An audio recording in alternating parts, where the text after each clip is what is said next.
Hungry people in an abandoned hospital. Puerto Rico waits as Washington Bickers. Vickers, PRUA newborns' cries rarely echo anymore, though the hallways of what passes as a hospital on the ravaged island of Vickers, off the coast of Puerto Rico. "We miss it," said Denise Bermudez Colonel N., a nurse. Hurricane Maria closed the island's only labor and delivery room, forcing expectant mothers to travel, usually by sea, to the Big Island 8 miles away to have their babies. Just a few emerged. Nearly 18 months after the storm, the temporary arrangement feels increasingly permanent. The original if they keep doing nothing, the hospital will get more deteriorated, Isabel Encarnacion Nazario, 65, lamented on a recent morning as she picked up a lab work kit for her ailing 90-year-old mother from the makeshift clinic. The languishing Vickers Hospital is one of many places where rebuilding has stagnated nearly a year and a half after the ruinous September 2017 hurricane. Repairs have yet. Puerto Rico was in financial distress and suffered from crumbling infrastructure even before Hurricane Maria, and many residents complain of government malfeasance that exacerbated the storm's impact, echoing criticism from Washington. But Puerto Rican, the dispute has reaching other parts of the country, including Midwestern states seeking flood relief and coastal states looking to increase hurricane protection. President Trump again. So many wonderful people, but with such bad island leadership and with so much money wasted, Mr. Trump. Republican and Democratic lawmakers have endorsed providing Puerto Rico with $600 million to address a more basic need than reconstruction hunger. After the nearly I haven't eaten in 2 days, Concepcion, 52, said last week in the parking lot of a local food stamp office in the municipality of Biamén, outside San Juan, the capital. A few minutes later, Ms. Concepcion, who said she is epileptic and suffering from cancer, had walked about 2 hours from her home only to learn that her appointment had been cancelled. She hoped to request. "It's not enough," she said. About 85% of food on the island is imported, elevating prices for consumers. It's not much, but it's something, William Miranda, 59, a janitor who lost his job after the hurricane, said at the food stamp office.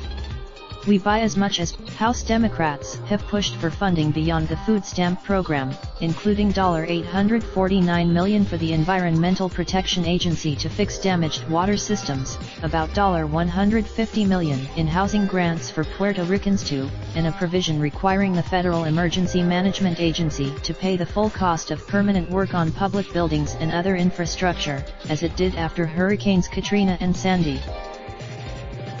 Without the FEMA provision, Puerto Rico could have to pick up 10% of the rebuilding costs, billions of dollars. The Commonwealth government, whose finances have been controlled by a federal oversight board since 2016, said it does not have. That is why government. Ricardo A. Ross, "This affects everything," Mr. Russell, a Democrat, said in an interview last week. "It hinders the recovery." Also awaiting funding police stations and roads. The town of Villalba, "It's been dangerous, and there have been several accidents," Mayor Francisco Elpez of Barranquitas said. "It's really concerned." In the San Juan neighborhood of Ocean Park, where some streets were flooded with smelly water for 2 weeks after Hurricane Maria, Jess S. Urban, the owner of a local bakery, jokes that he has become an expert on water pumps from all the time he has devoted to learning about how they failed during the storm. "This could have turned into a source of infection," Mr. Urban said. "Of course, temporary pumps are now backing up the old ones, while the Puerto Rico Department of Natural and Environmental Resources awaits FEMA funds for permanent upgrades," a department spokeswoman said. So far, FEMA and other agencies have disbursed $11.2 billion in aid to Puerto Rico, according to the Federal Office of Management and Budget. Some $40. "It is the biggest amount appropriated to the island, that's true, but it is the biggest disaster to hit our island," said Representative Jennifer Gonzalez Colonel N., a Republican and Puerto Rico's non-voting member of Congress. "People get frustrated." The Trump administration has questioned Puerto Rico's ability to spend the money wisely ever since the Commonwealth to Whitefish Energy, a Montana company with only 2 employees. Puerto Rico, Donald Trump is partly right, you scoundrel that he is you, because in Puerto Rico we live off the government, said Ms. Encarnacion, the Bickers resident. Most of the aid Puerto Rico has received has gone toward emergency work, including debris removal and power restoration, that. The New York Times, for Mr. Russell, the funding fight is a question of fairness.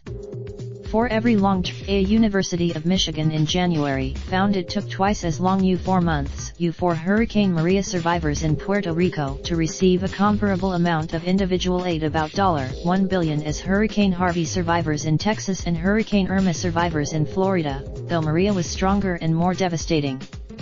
Maria in Puerto, in addition to the slow disbursement of aid, from the Government Accountability Office found that the Department of Housing and Urban Development lacked a robust plan to monitor disaster relief grants, including $20 billion approved for Puerto Rico.